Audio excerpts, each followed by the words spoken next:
I'm Sharon. Welcome to my YouTube channel. On previous occasions I've had much to say about the humble pencil, and I have to say that many times my pupils will hear me say I can't think without a pencil in my hand, and it's so true. And really the truth is that if I see a piece of music that's got no scribble on it at all and just looks absolutely pristine with no little markings and annotations at all, to be honest, I don't think anybody's practiced it.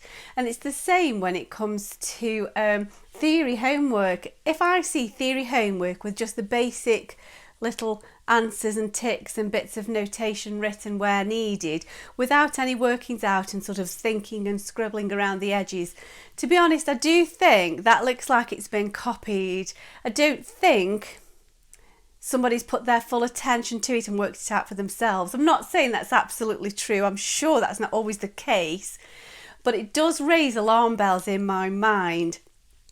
And, you know, here I must just say, so yes, by all means, scribble away, do scribble away. I think it's really helpful for a musician in so many different ways, but there are exceptions. And the biggest and the first most important is always use pencil, absolutely every single time. Never use pen. It just sends me into paroxysms of panic if I think somebody's written on their music in pen. And I will just say, I remember I'd be about 17 or 18, and I was having some flute lessons at college, and it was a bit rubbish really, because it was one of those bizarre situations where you got allocated a 10-minute lesson, which, I mean, that's no good to anybody, is it?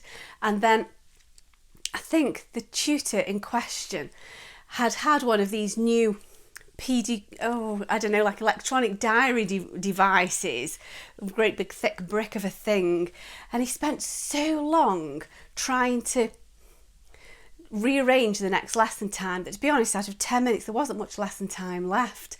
And I have still one of my flute copies, and just very lightly, I will admit, but just a couple of times I can see there's a few markings that he's done in pen, and it just makes me feel ill at the thought of it. So always pencil, because at that rate then it can be rubbed out. And also to say, especially particularly relating to performance, when you're practicing a piece of music on your instrument, never be tempted to write the letter names in under the notes. And I know that seems really harsh, but it's kind of more haste, less speed. If you write the letter names under the notes, yes, I'm sure that very quickly you'll get through that piece of music and you'll play it okay, probably. If you write the letter names incorrectly, which hasn't always been the case in my experience, it also means sometimes people forget to write in the sharps. And also, okay, let's say that's a C. Which C? How long does that C hold for? It's no good, really. I know that it helps in the short term, but it doesn't help you to actually learn the notes. You won't be learning it thoroughly. It's too passive. You'll have played it, it's passive, it's bounced off your head. That moment's gone and you still haven't actually learned anything. So more haste, less speed. If you just peg through the notes, and even if every note you have to begin, every good boys deserve football, oh, that's a G, and it takes forever, just do small sections. It's better to do 2 bars really well and start to understand what you're doing and understand the notes that you're playing, than to try and do the whole lot but not really have understood anything. So never write in pen. Never write the letter names. However, there are times when it's really useful to annotate your score. And as I said when we started, I don't believe it's been played properly if there isn't just the tiniest little bit of scribble on. So, you know, for a pianist, you'll perhaps have to scribble some fingering in or alter some fingering suggestions to suit you. You'll perhaps need to pay particular attention to a certain note. So you might just want to circle that note. I keep getting that note wrong. Circle it or something. And I do something that's probably been handed down through the generations, because I know my conductor at school used to do this, and she used to have us writing a pair of glasses over a particular bar, like watch out for that little bit there, pair of glasses, keep your eyes peeled. And so there's random glasses scribbled over all sorts of my pupils' music, just watch out, or circle that note. So you know to be extra aware that something ahead is going to perhaps try and trip you up. You've got a little problem area there, so just give that a bit of a special attention. You may want to pick out notes that are most important, like this is really the important melody line. These notes are lesser important, of lesser importance, I should say. And so we perhaps don't need to pick those out so significantly. So drawing attention to which the melody line is, so you're fully aware of what's going on in the music.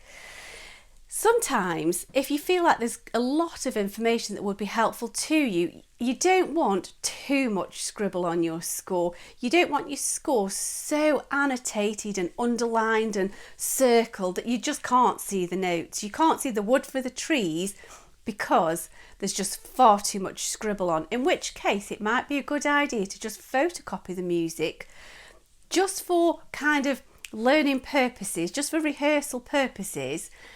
And then you can scribble away to your heart's content until you've got it kind of down. I know people sometimes like to listen to a piece of music they're going to learn to play, and they scribble all sorts of little annotations on there. Some people even draw like pictorial representations of what they see happening, something opening out, something closing down, articulation, or who knows what.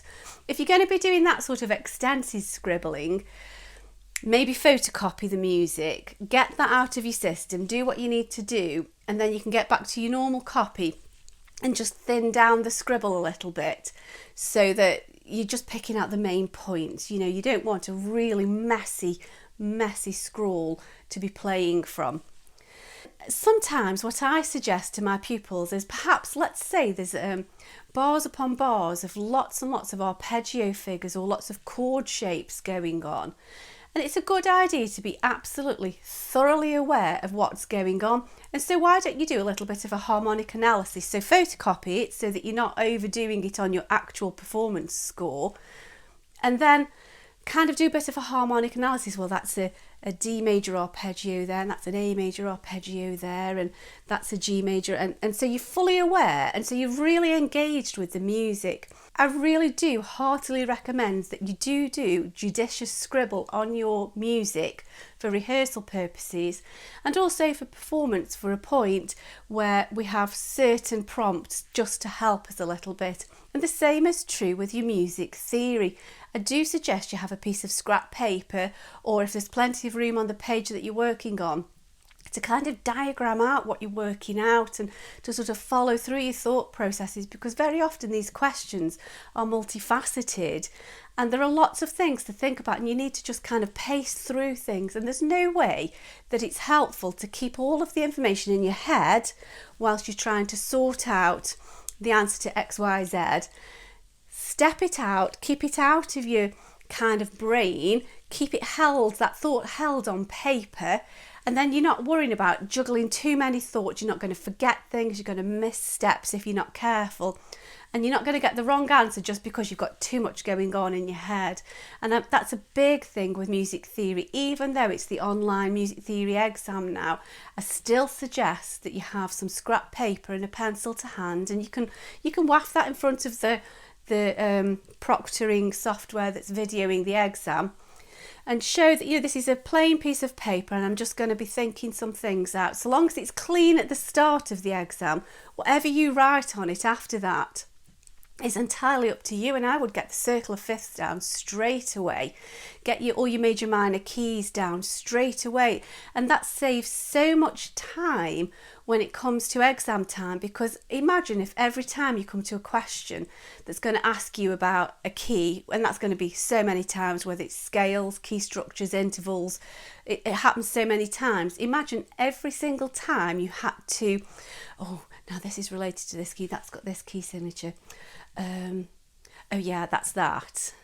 And you do that times 10, just think how much time you've wasted. And also you are risking making mistakes just by getting stressed, by thinking, oh, I don't know what key that is. What's that key signature? I've got a brain freeze. I don't know. My mind's gone blank. I can't think. Get it down on a piece of paper before you even look at any of the exam questions, and then it's done for you. So the humble pencil is a musician's best friend, and I know that I've mentioned it before, But do make use of it in your music theory, yes, definitely, but also in your performance routine, in your practice routine, just to really help guide you, but do use it judiciously. It's not always helpful.